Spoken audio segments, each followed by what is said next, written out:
Thank you, Lord, for how far you have brought me. 28 years, you've made my eyes to see clearly. I surrender my life to you. Thank you for making me.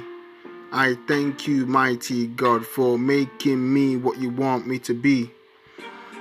I'm not asking for an easier road. All I ask is you guide me.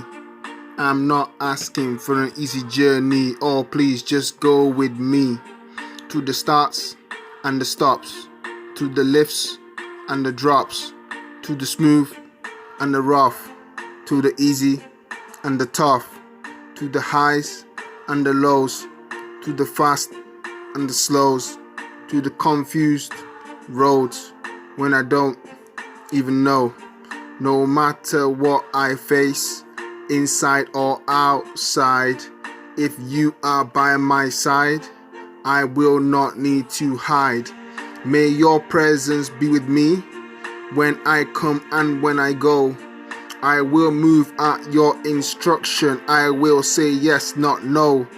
I decide to follow you. I position myself to obey. I commit to your direction. What do you want me to do today? You are my rock and my strength, my help at all times. By your grace and mercy, I will cross my finish line. I am what I am because of you. This is not a lie, this is the truth. Thank you, Lord, for all you've done for me. Thank you, Father, you're good.